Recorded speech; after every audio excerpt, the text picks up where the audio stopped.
Check it out, fresh in from Race Day Quads. Got this thing in the mail like 20 minutes ago, and I'm pumped to get it open to see what this looks like, get it installed in a drone. In this video, I'm gonna do a quick unboxing. We're gonna put it in one of my Cinewhoops. We're gonna take it out on a project. And we're gonna test the transmission and penetration and video quality, and we're gonna see if this is gonna be replacing my GoPro.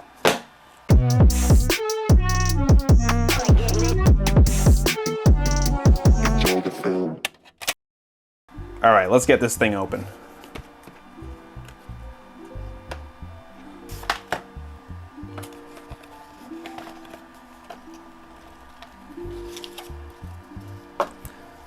That is one weird shaped manual. What the fuck? Little warning label. Oh, there it is. This looks just like the Avata lens. This is all that's in the box. This is all you get. Fair. So here's the camera. So this is the air unit. Looks like it's about the same size as a Vista. Actually, let me get a Vista. So yeah, about the size of a Vista, which I'm happy about. It doesn't have the 20x20 mounting holes, so I actually printed a couple brackets right here, and this is, I don't know whose design is this. I'll put whoever's design this is down in the description, and I'll put a little thing for their profile down here. But someone has this design. This is meant for the new O3 air unit. And it looks like it goes on right like that, and then it can mount to a 20x20 mounting pattern. So that's nice. Need this for my Shendrone Squirt. I'm gonna be putting this in this drone right here. So I do need a way to mount it to the back. We got this antenna. The antenna on this is two antennas in one, so there's actually two antennas in here. Those go right in here, and it looks like in order to replace those, you got two screws, and that'll probably just come right off. Maybe you take the whole thing. Over on this side, there's the micro SD card slot. We've got the USB-C port to plug it into a computer. We have a nice braided cable coming off of the O3 air unit going into the camera. And the camera does look pretty wide, so I'll probably have to make some type of adjustments on my Squirt so that it can fit this. So, yeah. Oh, no way. Look at that. This cable is a little fucking, what is that, 6-pin? Must be 6-pin. Is it 6, 7? 6-pin. You got a little 6-pin plug here. So instead of soldering the wires to this thing now, you got a little plug. How nice of DJI. Wow. All right, so instead of going over all the specs on this thing, I kind of want to just go over the main things that I'm personally most excited for with the O3 air unit. First up is penetration and range.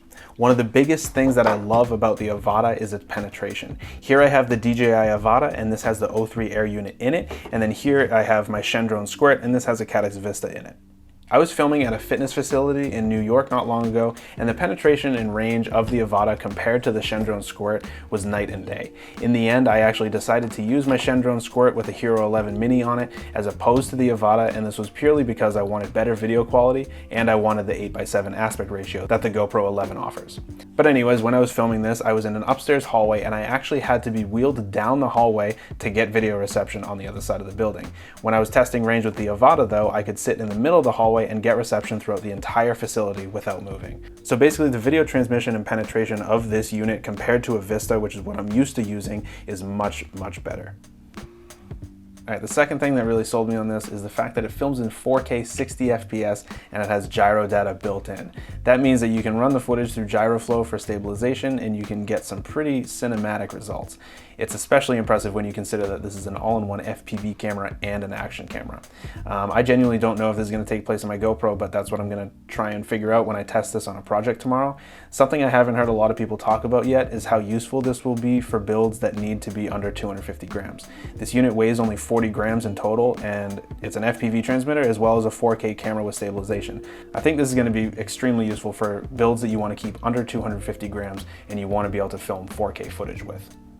The third thing that was a selling point for me is the fact that this has full support for Betaflight OSD.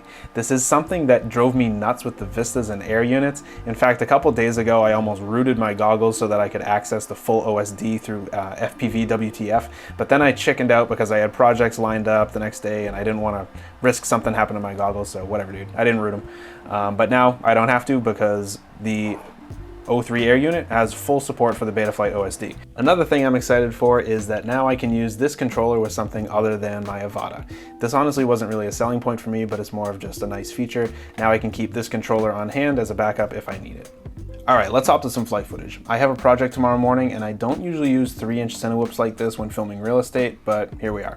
I want to give this a genuine test for you guys. So I'm going to put the O3 Air unit in my Shendrone Squirt, as well as my GoPro Hero 11 will be on top, which is what I normally film with, and we're going to see exactly how the footage compares to this. Let's go. All right, so unfortunately the O3 wasn't recording on board when I did this flight, but it did record on the goggles, so I'll show you guys a little bit of this flight footage. When I enter the house here, you'll see the camera has some pretty nasty looking banding. I did have the camera in 50 FPS, and I'm not sure if this would have shown up had I been filming in 60 FPS. On my Avata, I use 50 FPS quite a bit because I've actually noticed slightly better image quality with it. But if you're filming indoors, you might want to keep it at 60 just so you don't get this banding effect in your video feed. This house was pretty big and I got reception through the entire thing fine with the O3, but when I was using the Air unit, I actually noticed a drop in reception when I was flying in the basement, specifically in this area. This was actually my first flight with the O3 unit, and this entire flight is available on my Patreon as a narrated drone tour. So if you're interested in seeing that, go check out my Patreon. Okay, now on to the real comparison I wanted to show you guys, the O3 unit versus the GoPro Hero 11. Both of these cameras are in full auto camera settings in 4K 60 FPS. The GoPro is in flat color and the O3 is in D-Cine-like. I'm gonna let this go for a little without saying which is which, and you guys can kind of just pick which one you like the best based off of its look. Usually when I'm filming with GoPros, I use 4x3 because you get better stabilization than with 16:9. The O3 doesn't offer 4x3 unless you're filming in 2.7K. Since I prefer to film in 4K on my GoPros, I wanted to keep it fair, and I just gave them both the same settings, 4K, 16:9, 60 FPS.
All right, DJI has hit it out of the park with this, but will it be replacing my GoPro?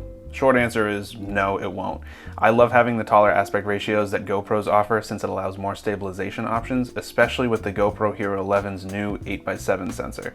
Plus, with the GoPro, you can film in 5K, you have more control over the image, and I honestly feel like it's just overall better image quality. It's a standalone action camera compared to an all-in-one FPV action camera, so I feel like the GoPro should be a better image. Don't get me wrong, the O3's image quality is extremely good. I'm gonna mainly use the 4K capabilities as a backup 4K camera for my GoPro.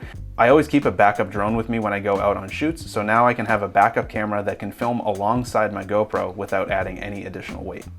All in all though, this system is pretty crazy. The best way that I can describe flying the O3 is that it feels like you're looking through the lens of a GoPro. I can't really vouch for the latency on it because I haven't tested this on any of my freestyle drones. I've only just kept it on this Cinewhoop, but for the typical flying that I do, the O3 easily outperforms the older Air units as far as image quality, range, and penetration goes. The range is very impressive. Even when it dipped down to 1 or 2 bars, I could still see pretty clearly. When you take into consideration the quality of the image that you get back to the goggles goggles from this camera with the added stabilized 4K video, $230 is honestly not that bad. I have about a dozen Air units, but I think the O3 system is something that I'll only have a couple of because of its price. Overall though, very, very impressive system that DJI has here, and I'm pretty excited to see the future cameras that get made for this thing. So if you enjoyed this video, make sure you subscribe to the channel for more FPV content. I'll have footage from that fitness facility shoot coming out soon, so keep an eye out for that. Like this video, and if you have any questions about the O3 Air unit, leave a comment down below.